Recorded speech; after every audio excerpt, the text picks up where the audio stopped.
Well, I do have that honor of welcoming you all tonight. And, oh, my goodness. What do you know? This is new. This is new. You take the rest of Oh, it great. Okay. if you want to. Okay. My name is Carol Minkiti, and my husband bought the store 15 years ago, and he passed away 3 years ago. But my children and I now own the store. So we wanted it to live on because for him, it was a very, for all of us, it's a very special place. In fact, an even sacred place, we feel. So we welcome everybody here tonight. Fortunately, there are more people on Zoom than there are in the audience. So welcome to everybody on Zoom. We're happy that you're here. I think the weather kept some people away from the store itself. So enjoy yourself. It's going to be a wonderful reading. Thank you.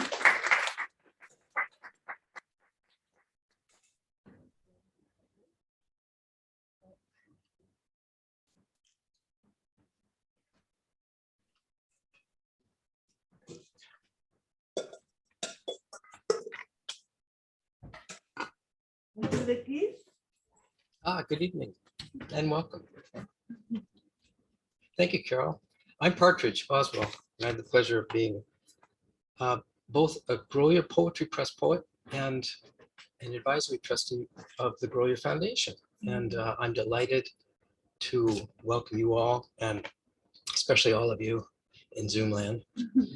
Tonight, we have a rare opportunity to hear three very distinctive and gifted voices: Rebecca Hart Olander, Tim Mayo, and DeMisty Bellinger.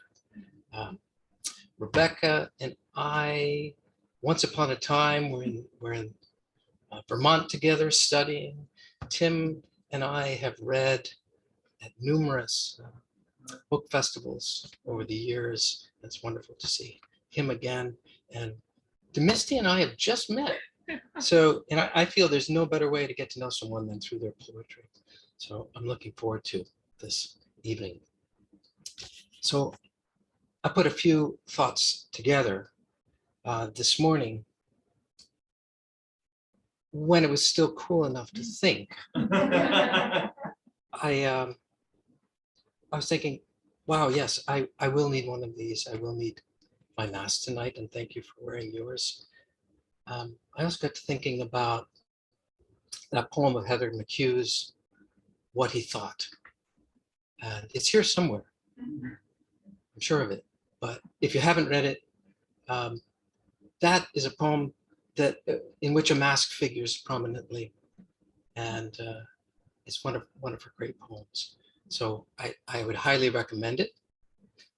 What He Thought, Heather McHugh. And then I thought further that masks are really an objective correlative for the long, hard journey we've been on these past couple of years. Not only that, masks are also a reminder of what poetry manages to voice as our mouths are physically or metaphorically shrouded or bound. And then I remembered a passage by John Berger from his recent book, Confabulations, in which he talks of songs as distinct from stories, having another dimension, which is uniquely theirs, a song while filling the present, hopes to reach a listening ear in some future somewhere. It leans forward further and further. Without the persistence of this hope, songs, I believe, would not exist. Songs lean forward. Due to their music, their lyric leaning forward to be voiced, the same can be said, of course, of poems. And you're wondering, where the heck is he going with this? But,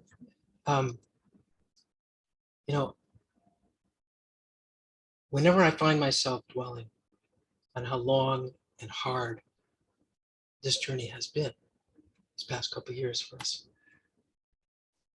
I think of Tim Mayo, who a year ago lay in a hospital bed, barely alive, with even his jaw wired shut. Speaking of shrouded bells. After he and his bicycle wound up on the short end of an encounter with a car. As Keats might say, for the past year, Tim's capability has been acutely negative. So we're very lucky indeed to have you with us tonight. We're all very lucky indeed to be here this evening. I'm no way suggesting that this particular method of catharsis should be tried at home, but Tim did write to me from his hospital bed, as a true poet would. I'm writing some poems now that seem very different to me than my other work. And I don't know if he'll be sharing any of these poems with us this evening, but either way, I celebrate the evidence of his words, his leaning forward into song. Poetry is nothing if not a testament of our resilience and dogged persistence. So on that musical note of perseverance, on to the main event. Rebecca Hart Olander's poetry has appeared recently in Bracken, Crab Creek Review, Jet Fuel Review, the Massachusetts Review, and Tinderbox Poetry Journal. Her books include a chapbook, Dressing the Wounds, and her debut full-length collection, Uncertain Acrobats, published last year by Kevin Carey Press. Rebecca teaches at Westfield State University and in the Maslow Family Graduate Program in Creative Writing at Wilkes University. And she is the editor-director of Perugia Press. In praise of Uncertain Acrobats, the poet Betsy Scholl asks, what else can we do to contain a grief that threatens to overwhelm, but give it, as Shakespeare says, a local habitation and a name? This is what Rebecca Hart Olander does in these beautiful poems. She takes us through the life and loss of her father, the wide-awake man, and she shows how, after the stun of death, love turns into longing, and longing into a rich attentiveness to a world suffused with both absence and presence, as when the poet hears a hermit thrush that isn't there, then is. In making her own process of grief as vivid and alive, Olander becomes a guide for others, denying nothing of the pain, but also embracing the world left to her, bequeathed by her father, a world full of stars beyond our reach, but still spangling everything in a wash of light. These are moving, luminous poems. And I'll just introduce Tim and DeMisty as well before they read. Tim's first full-length collection, The Kingdom of Possibilities, was a finalist for the 2009 May Swenson Award. His second volume of poems, Thesaurus of Separation, was a finalist for the 2017 Montaigne Medal, among other awards. His newest collection, Notes to the Mental Hospital Timekeeper, deftly evokes the unsettling world of the mentally ill, even as he eschews all condescension to them, notes former Vermont poet Sidney Lee. Tim Mayo's poems, fierce and direct, explore what makes a human being in the 21st century, observes Molly Peacock, with the special kind of stamina that drives poetry forward through the circumstances of its creation to levels of universal discovery. Mayo follows the long journey to understanding and the glorious satisfaction of a person meeting himself, even as we meet ourselves in his words. Mayo's poems are hard-earned and triumphant, splendidly human and humane. A graduate of Harvard University and Bennington College, Tim is a founding member of the Brattleboro Literary Festival, which celebrates its 21st year this fall. And DeMisty Bellinger is a Pushcart nominated poet and an alumna fellow of Vermont Studio Center. She is the author of the poetry chapbook, Rubbing Elbows, the full-length poetry collection, Peculiar Heritage, and the novel, New to Liberty. DeMisty has an MFA from Southampton College and a PhD from the University of Nebraska. She lives in Massachusetts with her husband and twin daughters, where she works as an associate professor of English at Fitchburg State University. In her chapbook, Rubbing Elbows, Bellinger's poems vibrate with the delicate music of textured phrases and the powerful silences in what is left unsaid. We follow closely as she directs our attention to icons like Michael Jackson, Whitney Houston, and Stevie Wonder, pulling the stars down with deft language, holding them in her nimble hands for us to see. Bellinger's poetic eye fiercely reveals with subtle lyricism what's exposed when we cast ourselves among unattainable places. Throughout Bellinger's peculiar heritage, a meta-narrative simmers.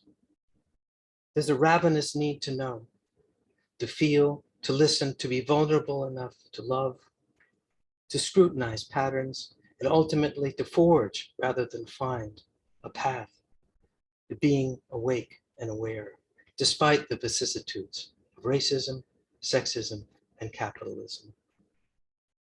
Offering an essential cartography of racial consciousness and human resilience against the pall of white supremacy and its cascade of violence, DeMisty Bellinger's poems blaze with light. Each verse is an ember, a spark that lets us see more closely, feel more deeply. Please welcome these poets.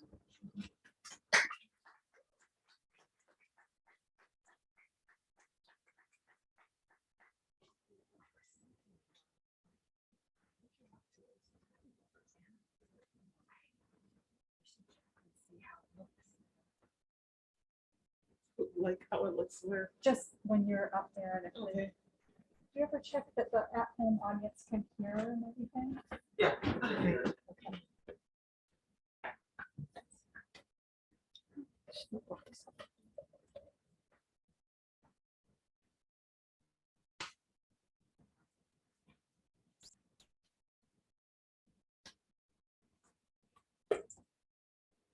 I brought my phone up so I can read.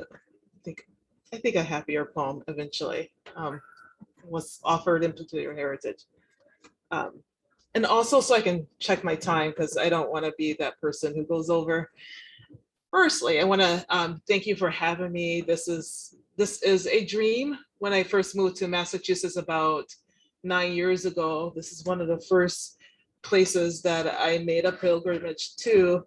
And every time I come here, I am in awe by a bookstore that is full of poetry and nothing else. It's just a lovely thing. And I am very grateful to have this here every time I'm in this area, which is not as often as I thought it would be when I first moved to Massachusetts. I do come to this bookstore, and although this summer has been hard, so I won't be able to buy a book today, but next time I'll come, I'll be sure to buy at least one book. It's so hard to just buy one book. Yes, okay. Thank you to Rebecca for inviting me, and Robert, and John, and sorry, I'm just learning everybody today. Partridge, James, Partridge, and Tim. Okay. I say Robert because I had a friend in high school. His name was Robert Mayo. He was very afraid of heights. When we went to the CN Tower, he took pictures for his mother. All right, so I'm going to read from Peculiar Heritage.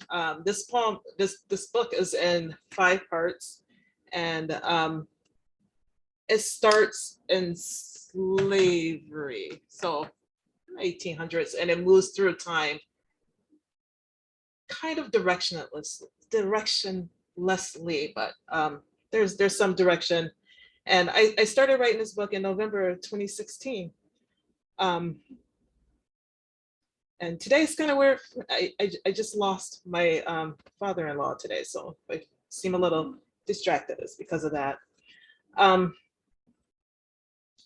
This first poem is a little bit difficult. It's called A Peculiar Heritage, and it kind of speaks to where I got the title for the book. 1.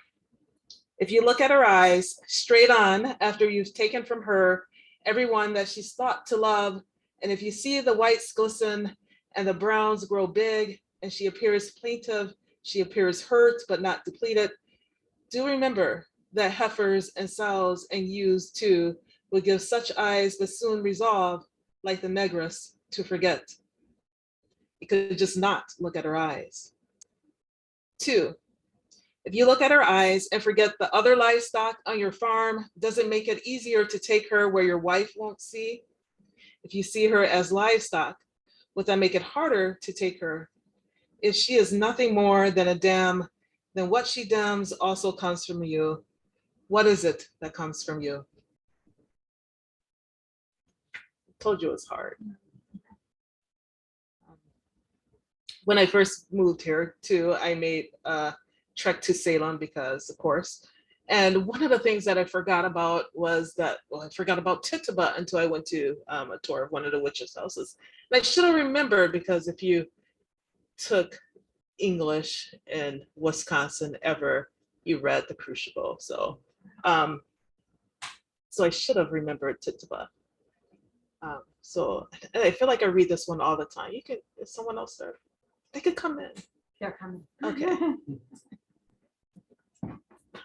Okay, so this is Tituba. I'll tell you what you want me to if I can be free. It is cold here and I don't know the old England. This is all new to me. I'll tell you what you want me to if I can be free. I will traverse this coast on foot, float down the Atlantic to warmer waters. I'll tell you anything. Yes, say what. Yes, say spell. I don't care for tea or the way you speak, the way you don't sing. I close my eyes, I'll cast a spell for me and say aloud, yes, I see waters, the color of the stones found on the shores and palm fronds waving. I don't hurt the children, I say.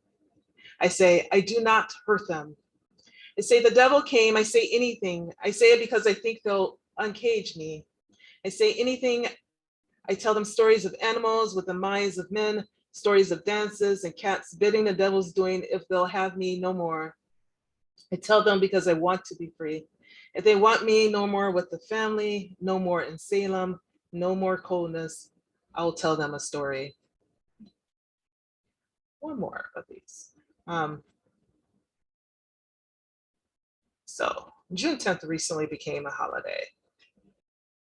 I'm gonna read when I was a kid, and I feel like I tell this story all the time. I never knew why we had June 10th Day. I just knew that we had June 10th Day. And it was, I grew up in Milwaukee. It was towards the end of the school year. And I live right off the Martin Luther King Drive. And it was a parade that would go on Martin Luther King Drive. So my next door neighbor and I will walk, and we'll get our free 45s that were thrown out and candy. And then we'll walk down to the festival and, you know, just have a good time. I never knew why it existed until college, I think. So all those years of celebrating, it's like the Black People Festival. It's not Afro World Festival. That's in our neighborhood. It's free. So this is called June 19, 1865. Emancipation has too many syllables, and I don't have the words for syllables yet. I haven't the experience to understand what it could possibly mean and would be for me. Major General has too many titles, and none of them are master. He says free, and some of us laugh. I step gingerly forward, and nothing. For 2 years, Major General Granger says we've been free. And I take another step forward, and I hear nothing. I walk on, and I don't even hear a dog. I'm still walking.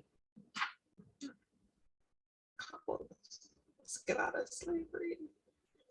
Okay, so I took Marsh Piercy's poetry, it took a poetry workshop there on the Cape, and she had us write a poem about that used repetition of sound or something to do with sound. And I never purposely wrote poems with that in mind, so it was a lot of fun. And this one is called Sewing Season. My mother's fingers thrip, thrip, thrip through my coarse hair, 1/2/3, 1/2/3, thousands of ringed circlets circling each other, thrip, thrip, thrip, thousands of times, braiding histories of the women before her into my hair. My mother parts furrows unto the scalp beneath the mound of my woolly hair, scratching scree, she scree, charting rows of roads crossed by the women before her into my hair. My mother's fingers recall a lineage of designs, cross continents, cross ideas, crossing corn rows, thrip, thrip, thrip, plaiting Africa into my hair. I want to read 2 more poems from here and then I'll read something new. The first one is protest poems, and I was thinking that this is outdated. Then someone went and took our right away, and reinterpreted the 14th Amendment in a very odd way, and the 4th Amendment. So I'm going to read it. This is called Protest Poems. And the reason I wrote this is because I tried to get here for the first Women's March, couldn't make it. And I thought, I'm not really a person who protests that way, but I wanted to go. I wanted to bring my daughters, but this is protest poems. I keep writing protest poems in comfort, near middle class, behind a desktop computer, in notebooks full of unlined asset-free paper, in my mind on the way to work, from work, at work, in classes. I prompt my students to write, and I write along with them. Protest poems, words are witty signage and pink on brown cardboard, lines marching from margin to margin. I imagine me shouting, but silently, in comfort, safely resisting what's coming, pushing back, protesting it in poetry. I'm a Protestant in democracy. I berate my representatives. I move mountains and streets. I stop traffic with verse and rhymes and slit rhymes and no rhymes. I won't be moved from my office chair. I write letters I won't send, say, for publishers of little magazines. And I will sit sending out. The arguments I have are rhythmic. My stances stand in song without music, without sound, without. One more. So, what poetry is that? It moves. We'll talk about it. Yeah, no more compliments. So I want to read something happy-ish. So this is a poem I wrote when I was in France. Yeah, okay. That's the one I want to read. Sorry. I said I will never do this out of reading the flip through, but okay, here I am. Never read this one, so I'll read it. Lady with Impunity. I watch a damsel fly, dressed in iridescent colors, confusedly green around a green color pond, full of tadpoles in the verdant New England woods. I catch the glimpses of light traveling through her wings and follow her plunge through the surface of the water. She dips her pretty head in, clearing her mind or her path, determined and certain. She springs from the still waters, causing a dollop of activity spiraling in her wake. I close my eyes and take hold of a wing. Damselfly flies me away. The last, I can't see you guys at all because I have on reading glasses, so you are just all, and plus you're behind masks, so I'm just hoping that you're not like angrily looking at me or thinking, I can't wait till she gets off stage. All right, so this is couplet from Couplet Poetry, and it's online, and it's to connect the poems. The first one is called Ingressive. They're short, so all my poetry is short. Ingressive. Clouds always roll in, but somehow the sun keeps shining. There is day, then a day, and a day with no nights to speak of in between, except for twilight trickling in a sliver of time. The suspense is ongoing, constant like the clouds without release, a forever lack of resolution, a constant need of satisfaction. I walk miles on well-grooved paths. I make my way across untrampled territory, and in my head, every song I have ever sung.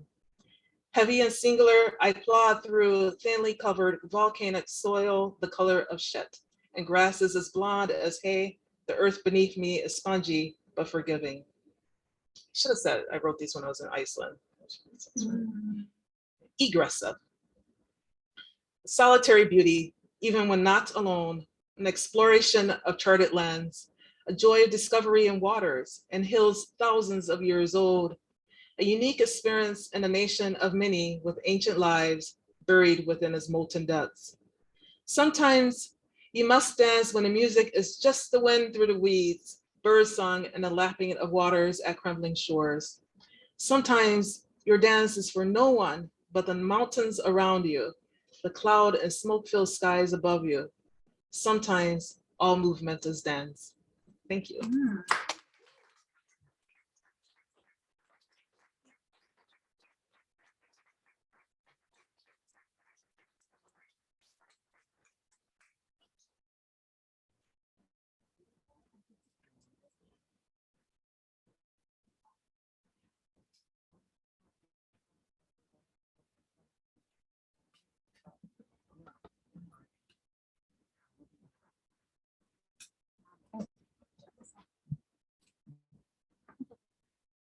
Hi. I'm going to do the same thing and check my time. Sorry. That's terrible. Sorry about that. Was that me? Well, it wasn't anyone else. Sorry. Sorry. Okay, should we testing 1, 2, 3? We're good? All right. And that's what I was, we're short. Yes. The women who are reading are short. So, welcome everyone. Welcome those of you who are here listening in. Can I just like do this a little bit? Okay, awesome. Just feel like it's in front of my face, but Second. Thank you. Yes, thank you. All right, so I want to thank Grolier for having me and having us. These are my old sort of stomping grounds. My father used to manage the Harvard bookshop, and my stepmother is a Cambridge poet. And I asked James if he had t-shirts because I wore her very attractive, sorry, Christopher, if you're listening, 70s Grolier t-shirt that was like a woman's cut before. I don't know. It was great. And I wore it out. So I wish I had another one, but it's sort of like Grolier's synonymous with poetry to me, because I grew up with her as my stepmom, as a poet from this place. So it's nice to be here. I'll be reading from Uncertain Acrobats, and this book is for my father, and he died in 2012. And so we have some people we're remembering today, and I know we all have that. So I'll be reading 8 poems, 7 of them from the book, and then I want to read a poem that's a newer poem that speaks to this place. Tried to pick poems that would speak to place a little bit. So this first poem is called Supermoon. It's the proem. It's like a prelude poem before part 1. This is in 3 parts. And the first part is really sort of about life and living with my father and growing up. And then the second part is his dying. And the third part is grieving. And they bleed into each other as parts of life do. So it's not super delineated. But the proem is for a book party we held for my father after he died. And it was at the Cambridge Book Club. So that's the deck that we're on in this poem. Supermoon. When full and coinciding with its closest advance on earth, light breaks into the living room, soaking the floor with moon. Bigger and brighter, this perigee, washing out the Perseids. My brother walks toward me on the deck of a summer party, and trick of evening light, flick of what the heart wants. Our father is there. We look, but we don't see. Then there's lunar apogee, the monthly swing away. They dangle, our gone beloveds, near as moons. So I'll read a few from the first section. Lilac Sundays, you'll recognize Arnold Arboretum and Mount Auburn Cemetery in this poem. Lilac Sundays. On weekends over the years, our family went to the annual flowering at the Arnold Arboretum, where panicles of blossoms in mid-May were at their height, bunches of corollas dripping from boughs in that sanctuary for trees. We'd spread our checked cloth and picnic in a cloud of sweetness and bees. That there could be an arboretum, that there could be that many different shades of purple. These outings showed me that, and the names for birds and their calls, as other days we'd walk Mount Auburn Cemetery with binoculars and quartered peanut butter and jellies. That a cemetery could be a place for life, that we could go pioneering through a yard of graves and see beauty in the markers, that we could scan branches for flickering feathers, follow a dash of red or blue across the sky to find where it landed, waiting there with eyes trained on the greenery until it flew again. We took out the battered Peterson and went looking through its pages for what revealed itself in the air. This taught me patience, to look around and to try to name what was singing there. And this one's called Joint Custody Commute. Driving the expressway, my father quizzes me on my times tables, while on the oldie station, Elvis croons about wise men and fools rushing in. The buildings of Revere and Chelsea fly by, the dump a sloping hill of grass and seagulls, the Tobin Bridge a swooping emerald scaffold for a roller coaster. Dad confidently tosses 2 quarters into the toll basket, chiming green light bells. Swarms of swallows fill the air and the city comes up like Oz on Dorothy's horizon. I wear the rose-colored glasses that still fit at 12. Turn up the radio when Herman's Hermits sing about Mrs. Brown's lovely daughter. Cracking the triangle of window in the Volkswagen, cranking open the sunroof like a sardine can, I let in the dirty, silted river scent rising from the mystic. It is at once strange and familiar. When we get to Dad's, it will be time for napkins on laps, floss, and homework. For now, we are in the no man's land of the commute, where multiplication is an activity to pass the time, and I can just as easily recite the facts as sing along with the king. And those of you who are younger in the audience might not know, I have a special former student, so I know some, even behind the masks, I know there's folks younger than I am out there. And you might not know about, there used to be a toll basket where you'd toss your change, before the lights that just catch your car as it goes by. So yeah, I don't think this needs an explanation exactly. It doesn't, but this is it's a timely, you'll hear at the end of the poem that it brings up what has now become very timely and repetitive for us as a nation, which is gun violence. But this is not a violent poem, but a moment that you'll all know comes into the poem. Josephine Grace. A lobe of lung, the plan, but he took it all, that German surgeon, who told us afterward that it had gone well, but that of course you'd never run again. That was January 2009. From your hospital bed, we watched Obama's first inauguration, hope seeping into the room. Then rehab on the small track of living room to kitchen, then into the meadows with the loons and herons, eventually a marathon-long walk, a mile-long run, so you proved him wrong. Then 4 years laced with travels, Tarsiva, and gratitude. When the cancer returned, it took you in 7 weeks. December 2012, we saw Sandy Hook unfold on the news in your room at Mass General. We buried you in the back of a cemetery named for a saint. Your only neighbor in that expanse, a little girl from Newtown, whose family moved north after the shooting.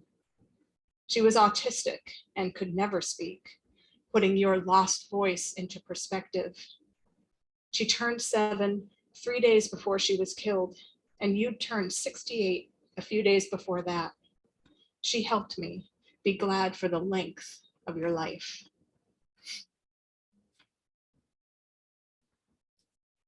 My dad died early, right? 68 is young. And it feels like robbery when that happens. But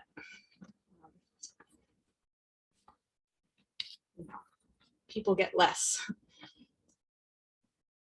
All right, there's no place like home. Finding the screech owl holed up beneath the canopy of the spindle tree, auburn feather fist in austere bark, my father suggests we turn back for binoculars. I had never seen a daylight owl, only heard the dusky cries, feeling as mice must, quivering in a field beneath wing-blotted stars. Through doubled glass, we focus on the russet bird, casting her as an avian wizard behind the curtain. But some things can't be known until we know them. Like what kind of call we will make as the predator descends, digs in her talons, and shakes us until we are still.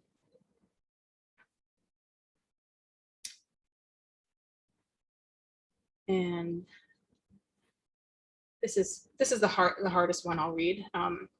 It's called The Highway, and it's an abecedarian. So if you're a poet, which like probably everyone in the room is, just saying, you probably know what this is, but just in case, it's an ABC poem. So it has the alphabet running down the left-hand side of the spine. So the first line starts with A, the second line starts with B, and it goes A through Z. So you'll hear that sort of like, woven in and maybe buried into the lines a little bit. The highway. Aphasia. None of us knew what to say. Malignancy mapped in the coils of your brain. The gathered words of your heroes under attack. Thoreau, Hazlitt, Willa Cather. Cancer cells coursed up and down the root of your spine. Diagnosis, grim. 7 weeks, all it took, though we cut and shaved and medicated, eradicating who you were to try to keep you here a little longer. Forgetting, more of it happens each day. But I still remember the glossolalia, language tossed like a salad, the words all out of their places. How tightly you held my hand when you couldn't speak at all. I stood beside you, tethering your fear, while under your cot, a circling jackal laughed, waiting for the inevitable. Kindness. Was it risking seizure just to see your open eyes, or holding you under? Lyrics about liberation and release from a crowded house song. My dear one, your dying was the deepest splinter, amputation, dead bell, downed nest. I don't know what to think about souls. Outside your hospital window, the golden dome of the State House, gas lamps ran parallel all the way up and down Beacon Street. It's not as if you quit. Shaking, your eyes rolled into your head and you foamed like a rabid dog. We put you down, telling ourselves it was mercy. So what now? Writing about your death is a way to avoid writing about your life. Things I know, a finite set and fading by the day. A bear-shaped umbrella stand, carved arms held like a ballerina in first position. Valentine Paradell, you wrote for your wife, that you broke a 5-minute mile. Wild are the moors of what I don't know and now can never ask. Xylem, your well-worn Scrabble word, you at the end, your body straining, your brain wandering in fields of heather, half ghost. In the end, we were all zombies, speechless, holding our arms out, nothing resting there.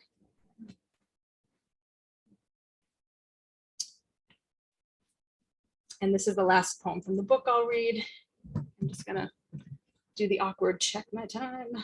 Okay. My heaven would be studded with fathers. My father in his blue and white striped bathing suit, holding me by the ankles, my hair sweeping the Good Harbor sand. My father tossing quarters into the toll basket as we crossed the Tobin Bridge toward his house for the weekend. My father quizzing me on the singers of Motown radio tunes while we drive and on my times tables. My father stuffed into a student desk on parent night, defending my efforts to my algebra teacher. My father inhaling a joint, then passing it my way on the back steps of a fading purple Victorian in Dorchester. My father in a fisherman's sweater, holding my swaddled firstborn with a look on his face I'd never seen. My father reading her Frog and Toad and looking like Frog or Toad himself in his tweed jacket with patches on the elbows. My father reading a prayer to me and my beloved at our wedding, wearing seersucker, happy to bring God into the room. My father rendered speechless on a gurney, clutching my hand in an anonymous corner at Mass General that I won't forget the whiteness of. My father in the woods, placing stones on top of other stones, then back in the woods to see who's added to his cairns, then not in the woods at all, then in the woods everywhere. My father in the woods like stars in the ether, spangling everything in a wash of light. So I'm going to close with a poem that it's a golden shovel, so it's another form poem. And so the abecedarian does an ABC down the left-hand spine of the poem, so down the left margin. And a golden shovel, you take a line of someone else's poetry that you use as a tribute, and you take that line and break it down so that every single word becomes the end word of your lines. And so this was a form that was invented by the poet Terence Hayes in honor of Gwendolyn Brooks. And he used her poem, it's called 7 Pool Players at the Golden Shovel, but people know it as We Real Cool, her amazing, wonderful poem. And he took all the words of that poem. Usually you don't take a whole poem because it would make for a long poem of yours. But he took each word of hers and did it double, actually. And then people have used it. And I love this form. So I wrote this for Jean Valentine, or it's after Jean Valentine. So a convention of the form is to say after who you're taking the line from. And poet Jean Valentine was a poet of our VCFA hearts for Partridge and me, and I for me and Partridge and me.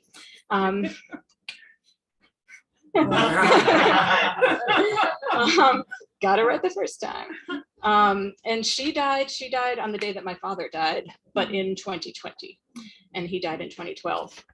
So I wrote this, it's not in the book, and it's not for him, but it's for this place, not the Grolier, but Harvard Square and sort of for youth. And I wrote it in January after she died, and it was published in Jet Fuel Review in their special Golden Shovel issue, if anyone wants to look it up later. Her poem is called 18, and my poem is called 15. And I'm gonna just read you her line. Her line is, green book bag full of poems. I leaned with my bicycle at the black bridge edge of the world. What was I to be lost or found? My soul in the corner stood, watched. 15. Another way of saying young or sapling or hapless, green, as a blade of grass among countless other grasses, book bag slung over a nonchalant shoulder or a shoulder full of trying to be nonchalant. There on the corner of Brattle Street and Elliott, steel-toed boots laced tight, poems booming in my heart like mute swans, like acorns. I tried to force life into them, but they wouldn't speak, leaned away from me with their long necks, their hard shells, with their meat hidden from me and any listener. but still my feeling that they should be poems. The way learning to bicycle is something you can try but not make happen until at the last moment you don't fall. A swoop in your stomach, the arc of a dark bird rising above rooftops, black against the sky, its wingspan a kind of bridge between effort and what happens at the edge of knowledge. The stumble that wasn't, nested inside the flight that was. That was 1987.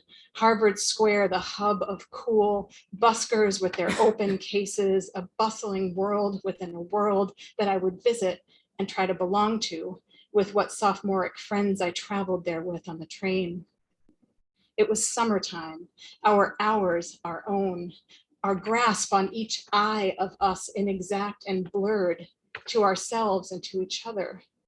How could I pin it to the page when to be alive and growing was such an exercise in being lost?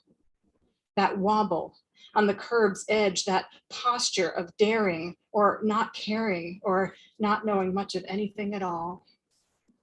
Had I found myself able to look into a mirror and see myself, I would have met what is my soul, the tail end of a good dream, dissipating at the brightness in a morning window, impossible to hold, light on the surface of a lake. A huddle by the newspaper stand on the corner, clutching our record store and thrift shop finds. We just stood there, not yet us, but trying to be, and watched. Thank you.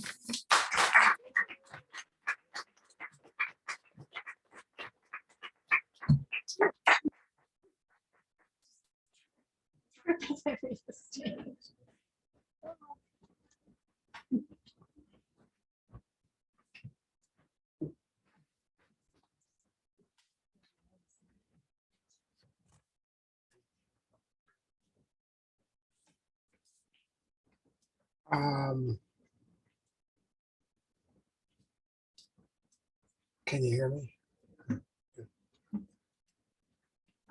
I am going to read two poems from my, first, thank you, Partridge, for suggesting to James that maybe he could invite me to the Grolier. Thank you, Grolier. Thank you, Carol. This is, I've always wanted to read here, and this is a dream come true. I'm going to read a couple of poems from Notes to a Mental Hospital Timekeeper. I spent 10 years working in a mental institution, and I worked as a teacher in the school that they had, as well as on all of the inpatient units, and then finally worked a bit in the outpatient. And so I guess that's as much as introduction for that. A brief explanation of the psychotic universe. This is how it works. The invisible cause and effect of the universe. That big bang no one has ever heard emits its waves of singular commands. Then the voices ripple through the cosmos, one by one, whispering their secret orders, which only I can hear, for I am Cassandra. I see them slipping into my ear, shifting with each surreptitious twist of air, with skating the thin line between wind and waft, until with a flutter, a momentary lull settles into my head, telling me it's time. Friends, penitents, suffering pilgrims, all blessed in your hospital blues, listen, for I have heard the universe, the first echoes of its birth, nearing louder and louder with each new gust. And I alone have escaped to tell you.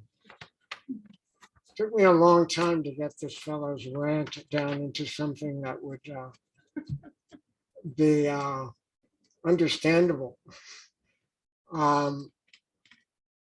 This next poem is thematically in keeping with the book, but it's a poem that I stole from my first book, The Kingdom of Possibilities. It's called The Frog and the Snake. When I was young, I came to a garden pool and watched a snake swallow a frog. I have meditated long on this, not wishing to leap to the freedom of just any conclusion, as the frog must have wanted to do. How I saw death's turbulence reach out, touching many around me, teachers, and a woman who pretended to be my mother. And then, not long after the snake swallowed its prey, my own mother also died. What I know now was when she did, I felt nothing more than I felt watching that frog move into the mouth of another world. The marvelous drama of flesh mouthing flesh, and before that, the frog's immobile wish to be invisible while the snake flickered about, searching. How the frog must have struggled more than my mother did when she picked up the pistol by her bed, handling it with that casualness in her loose wrist that comes from drinking too much.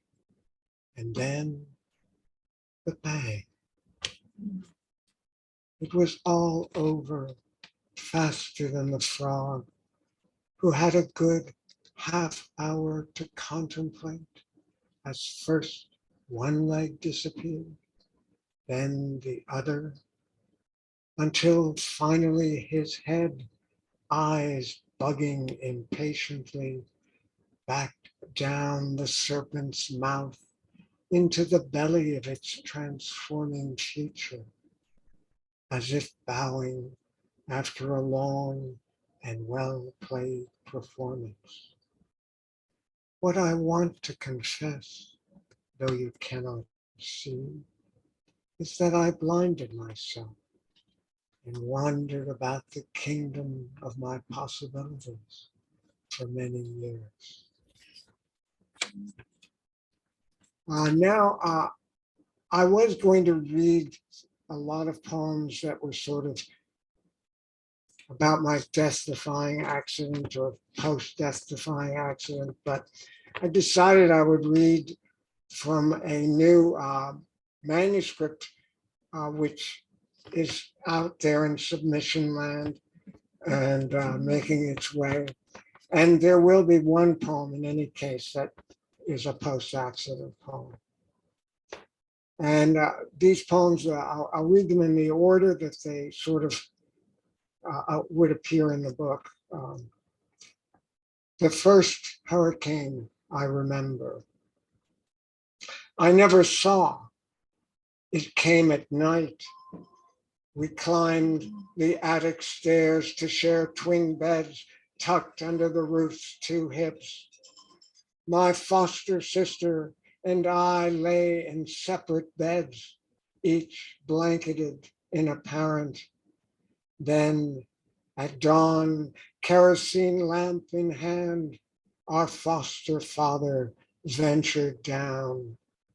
I could only imagine the bay water slinking along the kitchen floor like a wet shadow. Imagine it rising up to lick the dripping tap above the sink where stacked dishes floated. Still, I don't remember the brackish mud smearing the greenness from the lawn, nor the keen bouquet of storm-fed jetsam the jumbled world must have offered us. And the next poem is the title poem of the manuscript, The Gospel of Numbers Not in Service. I always answer the first time they call.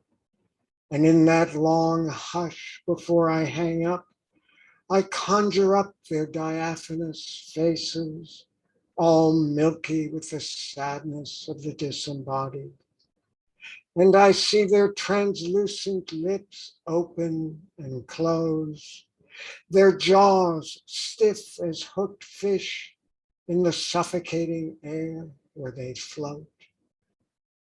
I imagine them desperately mouthing for their forgotten voices to return, then miming with an unmentionable veracity their plight of not being service, or even carping about their banishment to this blur of space somewhere between oblivion and the humbless ha-ha of prankster calls. In the end, I don't know what they want. Maybe they just want to commiserate about the slow disconnect of my late love, whose small piping voice I've kept all these years in a digital urn, waiting for her substance to return to show and tell the good news only the dead know. This is the post-death-defying accident poem, okay? One thing I'll just say, trach is a sort of medical shorthand for tracheostomy too. Self-portrait with trach. Grief is a black parrot in my throat. He doesn't sing, he croaks. My wired jaw, his cage, and through the small hole in my neck, he hawks a gob across the room. What a pity, what a pity. Put the pennies on the eyes, pieces of hate, pieces of hate. Close the box, close the box. His claws shuffle sideways. Nothing can stop his ruffled dance, his grip on his precarious perch, a wooden dowel as frail as any bone in your body.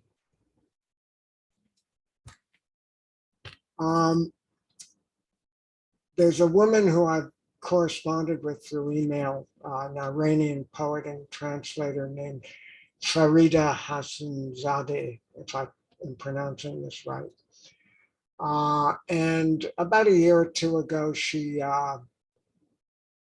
told me about living through the Iraq-Iran war, which was an 8-year-long war. And this poem came out of it, and it's, I think, especially appropriate with the war in Ukraine these days. The sound of war for Farida. I try to grasp what it's like to live where war is your neighbor, the bomb next door. You wait for its knock to borrow your last cup of sugar. Instead, it takes your house and the child once within you. I try to trace the etymology of that sound, where the shrapnel of its consonants unwrap from around the uncontainable nucleus of its one deadly syllable. In the end, there is no word for it, no word small enough to fit inside the human mouth. I have 2 more poems. I have a tendency to steal poems from one collection and take them into another, and this is true with this one too, which came out of Thesaurus, I think. and it's entitled Crow, but it's a love lust poem, but it's also says a little bit about my accent. Crow. I've been thinking how this poem comes and goes as the crow flies, picking at the raw red pieces of me it finds smeared between the yellow lines of my road. How a poem can hover over the flesh and sinews of the spirit, so all you feel of the sky is a piercing needle of want as the poem's long beak pokes at all your wanting parts. So what I have wanted, no, needed, is for this poem to open its dark metaphoric wings, to take flight with that one last piece of me in its beak, to carry it to your nest, weave the long skinny sinew of it into the delicate mesh of your twig-lined house, to let it nestle in your soft egg haven, and then to make you have of me more than this small spurt of poetry this bird insinuates into your life. And this is the last poem from the collection. And I can remember when they cut down elm trees for the Dutch elm disease and stuff. This is entitled The Legacy of Elms. What I remember from childhood was not so much their stateliness, their hallelujahs of upward limbs poising in procession up the long avenues, but the day they came down, how the tall plum ranks they formed suddenly tumbled into jumbles of sticks and stumps, and the for granted shade they gave left forever. So even the cloudiness of that day had the blinding effect of making the world too bright to really see. Decades later, I found one last tree alone in a field, its limbs lifting the air back up as if loss had no weight, no substance at all. Thank you very much.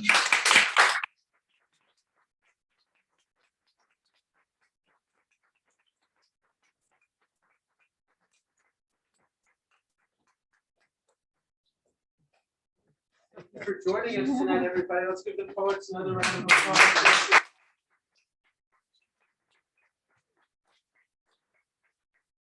Got some books for sale. Poets will be signing books. Thanks for coming, everybody. We have another reading Friday. Amazing.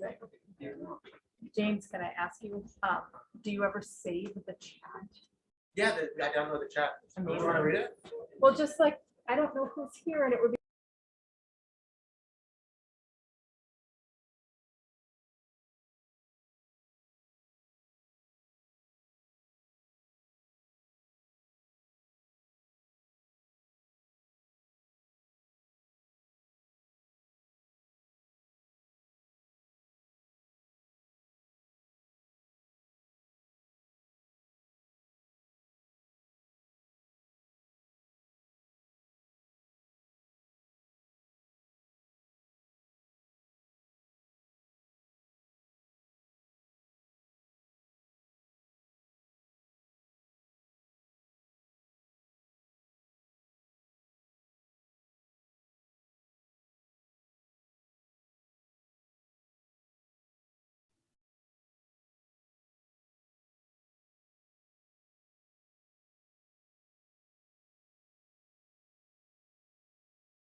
go.